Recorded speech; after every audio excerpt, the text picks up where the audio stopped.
उन्हाळ्यामध्ये भाज्या मुबलक प्रमाणावर मिळत नाहीत. अशा वेळेस भाजीचा फार मोठा प्रश्न पडतो. तर मी आज घरच्या साहित्यात मस्त अशी पाटवड्याची रस्सा भाजी करून दाखवणार आहे.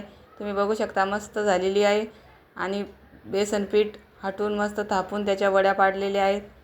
तर कशी बनवली माझ्या पद्धतीने, चला तर मग सुरू करू रेसिपी.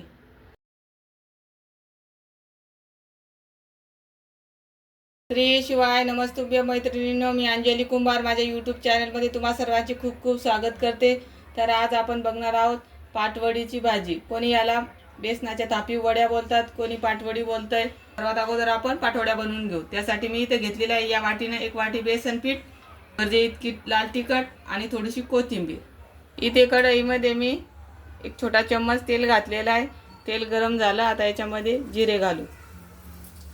गॅसची फ्लेम कमी करून अर्धा चम्मच हळद, थोडंसं लाल तिखट आणि याच्यामध्ये 1 वाटी आपण 1 वाटीभर बेसन पीठ घेतलेलं आहे या वाटीनं. आता या वाटीनं 1.5 वाटी पाणी घालू, चवीपुरतं मीठ घालू आणि पाण्याला उकळी काढून घेऊ.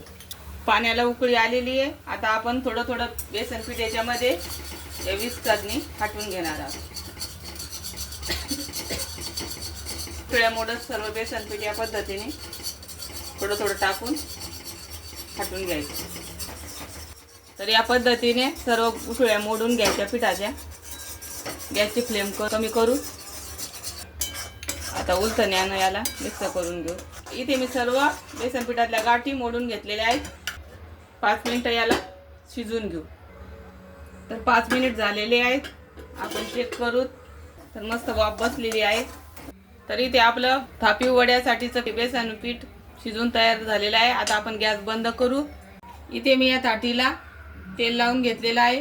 आता आपण हे बेसन पीठ याच्यामध्ये ओतून घेऊ. तर इथे मी बेसन पीठ या प्लेटमध्ये टाकलेलं आहे. आता आपण याला या पद्धतीने थापून घेऊ. थोडं थोडं पाण्याचा हात लावून याला थापून घ्यायचं.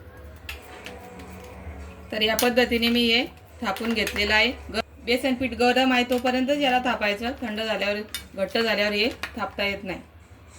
तर बघू शकता मी या पद्धतीने पातळ थापून घेतलेला आहे. तरी ते सर्व बेसन पीठ मस्त थापून झालंय. याच्यावर थोडीशी कोथिंबीर घालू, थोडंसं खोबऱ्याचं किस घालू आणि त्याला थापून घेऊ. तरी ते बेसन मस्त थंड झालेलं आहे. आता आपल्याला हव्या त्या आकाराच्या आपण वड्या कट करून घेऊ.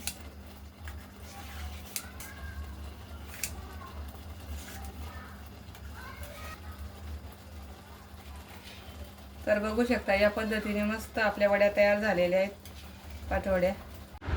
पाटवड्या तयार झालेल्या आहेत. आता आपण पाटवड्याचा रस्सा बघूयात कसा बनवायचा. पाटवडीचा रस्सा बनवण्यासाठी साहित्य बघू. इथे मी 1 वाटी शेंगदाणे घेतलेले आहेत, 2 चम्मच पांढरे तीळ, 2 चम्मच धने, थोडेसे खोबऱ्याचे काप, 2 कांदे घेतलेले आहेत उभे काट करून, दालचिनीचे 2-3 तुकडे, 2 लवंगा, 2-3 मिरे, 9-10 लसणाच्या पाकळ्या, फूल. आता आपण हे मसाले भाजून घेऊ. इथे तेल गरम झालेलं आहे. आता आपण याच्यामध्ये खोबरं भाजून घेऊ. खोबरं मस्त गोल्डन कलर येईपर्यंत भाजून घ्यायचं.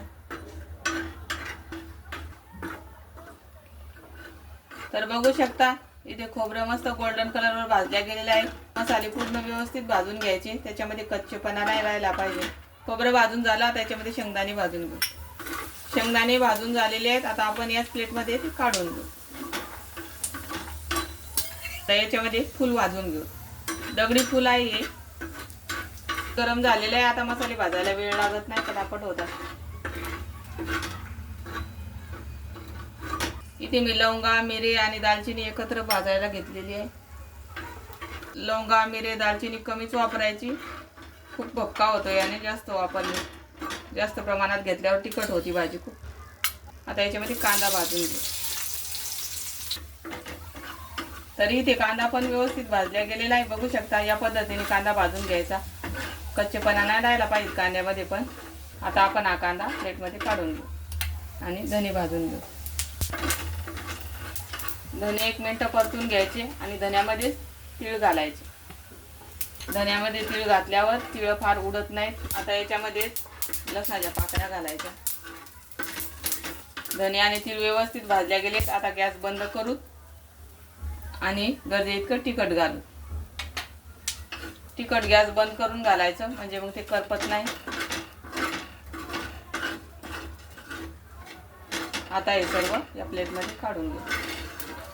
सर्व मसाले भाजून झाले. आता हे मसाले मिक्सरच्या भांड्यामध्ये काढून घेऊ. मसाला भाजून झाला. आता याच्यामध्ये कोथिंबीर घालू, चवीपुरतं मीठ घालू आणि वाटण मिक्सरला बारीक करून घेऊ. वाटण तयार झालेलं आहे. या पद्धतीने एकदम बारीक पेस्ट काढायची वाटणाची. आता आपण हे वाटण एका बाउलमध्ये काढून घेऊ.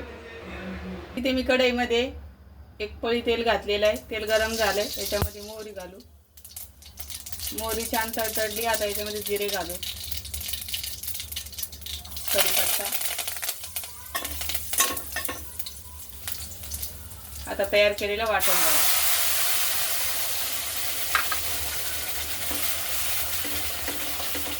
वाटण कलर चेंज होईपर्यंत परतून घ्यायचं. तर मी 2-3 मिनिटं मसाला मस्त परतून घेतलेला आहे. बघू शकता मस्त तेल सुटलेलं आहे आणि कलर पण चेंज झालेला आहे. आता याच्यामध्ये आपल्याला रस्सा किती पातळ घट्ट करायचा यानुसार पाणी घालायचं आहे. आता याला एक उकळी काढून घेऊ. तरी इथे रस्स्याला मस्त उकळी आलेली आहे. आता गॅसची फ्लेम कमी करू. याला एक 5-1 मिनिटं वाफ काढून घेऊ. तर 5 मिनिट झालेली आहेत आणि बघू शकता आता रस्सा मस्त उकळलेला आहे. तर 5 मिनिटं मस्त रस्सा उकळलेला आहे. आता याच्यामध्ये वरतून कोथिंबीर घालू आणि गॅस बंद करू. तरी ते तयार झालेला आहे आपला पाटवड्याचा रस्सा.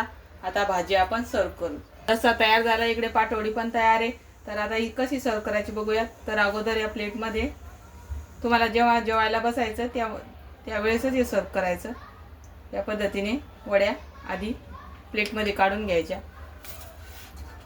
त्याच्यावर मस्त असा आहे पाटवड्याचा रस्सा टाकायचा. खायला अगदी अप्रतिम लागतात. या भाजीला काही ऑप्शन नसेल उन्हाळ्यामध्ये तर मस्त तुम्ही पाटवड्याची भाजी या पद्धतीने करून बघा. चपाती बरोबर, भाकरी बरोबर मस्त अप्रतिम लागते. या पद्धतीने भाकरी बरोबर तुम्ही ही भाजी खाऊ शकता. तर तुम्हाला ही माझी पाटवड्याच्या वड्याची रेसिपी कशी वाटली नक्की कमेंटमध्ये सांगा. आवडले असल्यास लाईक, शेअर, सबस्क्राईब करा आणि अशाच माझ्या नवनवीन रेसिपी बघण्यासाठी चॅनलला सबस्क्राईब करा.